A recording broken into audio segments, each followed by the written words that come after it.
Welcome back in with the first pick on this edition of the Perfect Fix. We're going to fix the old Carolina Panthers. I'm Ryan Wilson. That's former Titans GM Rand Carthon. And as always, before we get rolling here, Panthers fans, let us know in the comments what you think the biggest need is facing this team. We love hearing from you, and I always appreciate your comments, and I'll read them, so let us know. All right, Rand.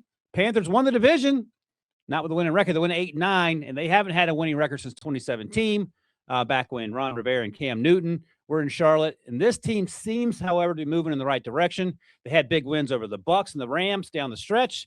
They also beat the Packers and the Cowboys. And Bryce Young appears to be the guy. So I'll ask you, is Bryce the guy? I think for this year. Oh boy, that's not a ringing endorsement. No, I'm just being honest about it. I think we've seen him progress, but I think I'll say it this way: if you look at his each year, he got better.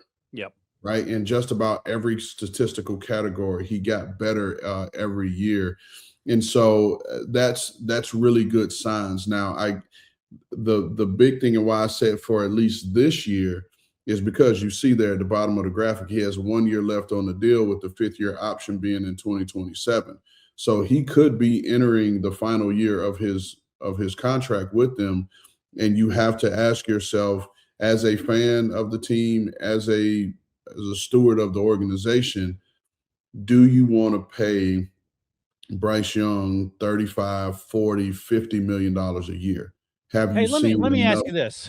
Are we going to get to the point where that's not going to be just the accepted what you have to do because of the position you play? Are we going to see more sort of Andy Dalton type second-year deals where you get paid 1.5 tier money, not top tier money?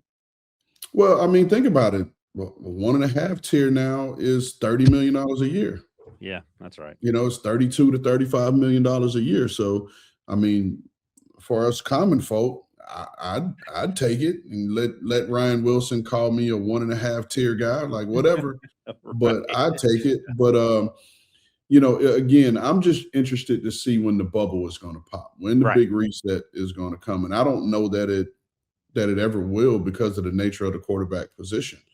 So that I don't know if I fully answered your question, but I just think for Bryce Young, this year is going to be pivotal. Yeah. And can you really lift this organization and take them to new heights? Because that's going to determine how they see you moving forward. Yeah. Channel your inner Sam Darnold and you will get paid, I think is the takeaway there. All right.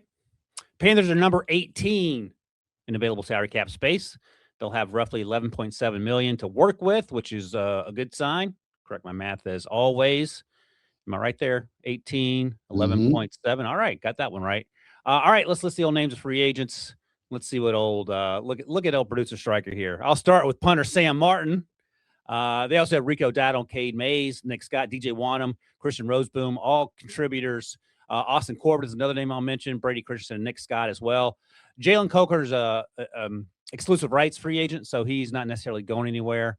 And he's a good young player, former undrafted free agent out of Holy Cross. So that's a name just to keep an eye on in terms of what the Panthers might do with him. But in terms of the free agents that are unrestricted, Ryan, what are we doing? Got a little money to work with here. Yeah, I mean, I think honestly, if you're looking at this entire list, obviously they won't be able to bring back everybody.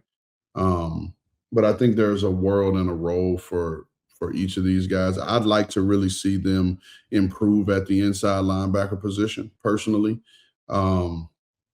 Again, I know what Christian Roseboom has brought to this defense. He brought the familiarity of Coach Ejiro Evero's defense, having played in it before.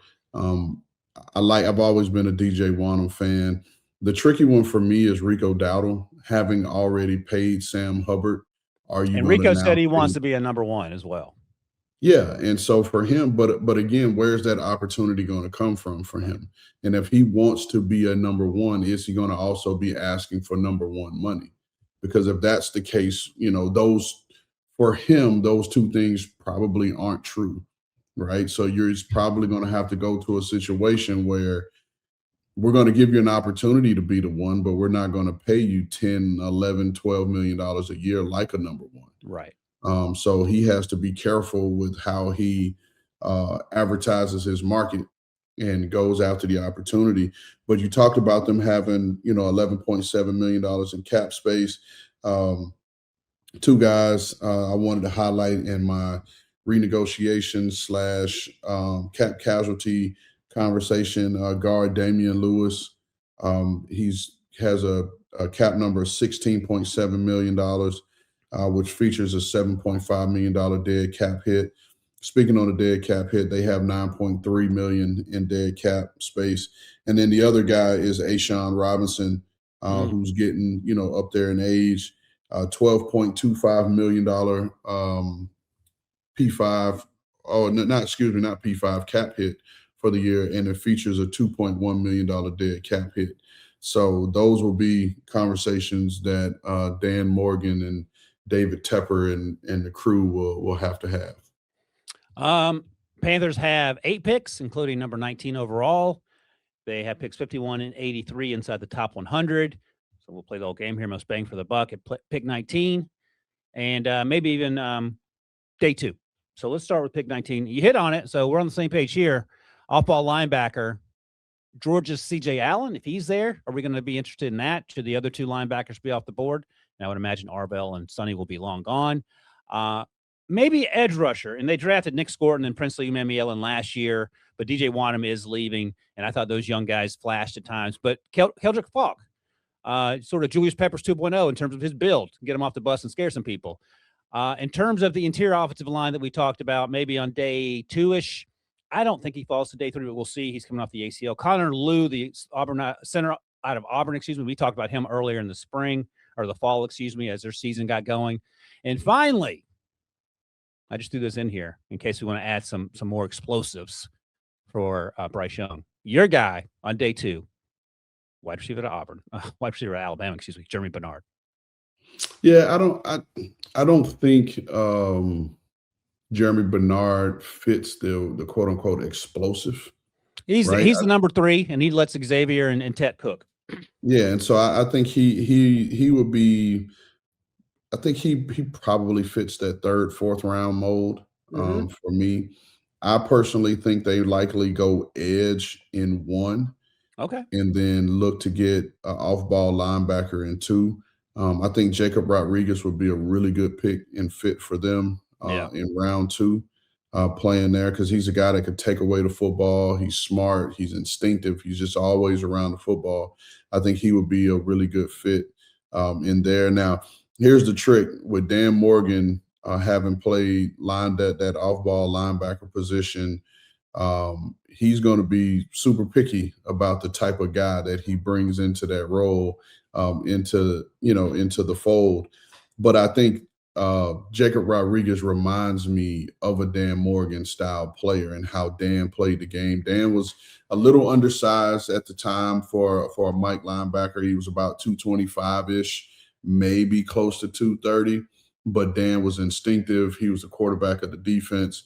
And so Jacob Rodriguez is probably more of a will backer, but you talk about a guy who's opportunistic, him taking away the football in terms of the forced fumbles, interceptions. He's just always around the football. I have him in really high regard, and based off of my rankings, because I have Arvell Reese ranked as an off-ball linebacker, I currently have Jacob Rodriguez as my 3rd off-ball linebacker behind Arvell Reese and Sonny Styles. And you said this to me weeks ago.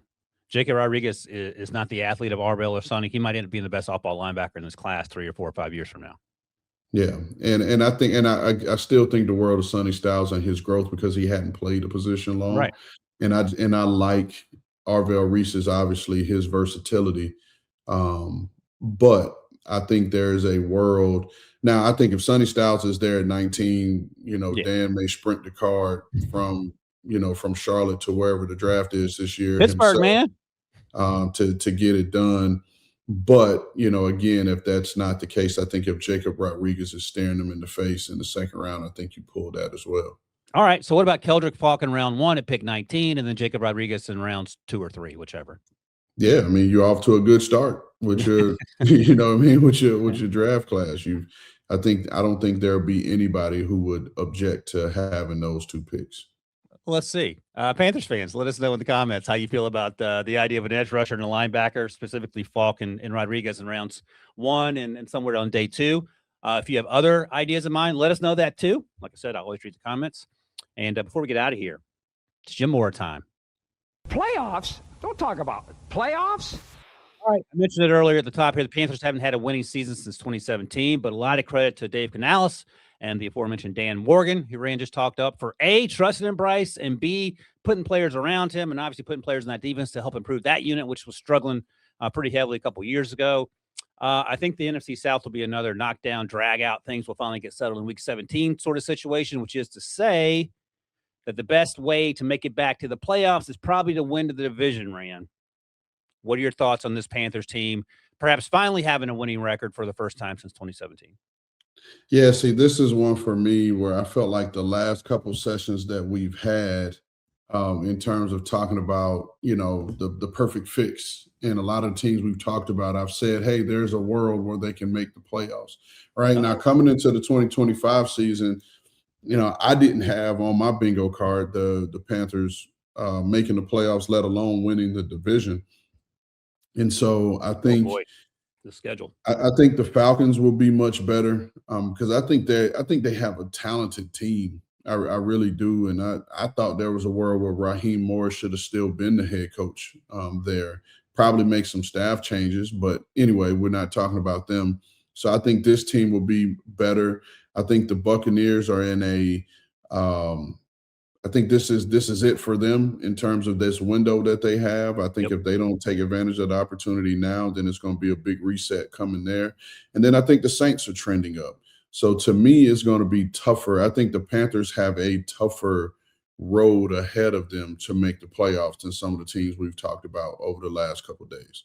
No, I think that's right. If you're watching, obviously you see the schedule on the board there. But if you're listening, Striker notes on the graphic, 10th hardest strength of schedule in the NFL next season for the Carolina Panthers. And that's what happens when you win the division. You got to play a much tougher schedule. So that's going to happen. They're playing the NFC North.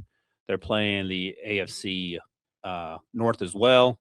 And then the other games mixed in there based on being the number 1 team in the NFC South. So, ooh boy, Seahawks game in there at home, Lions game at home, played the Bengals at home, on the road in Green Bay, Philadelphia, in Pittsburgh. So those are some tough wins. All right, one last thing here, Rand. Is this team going to win more than they lose next year? Because it sounds like if they were 8-9 this year and you don't think they're going to be as competitive, they're going to not do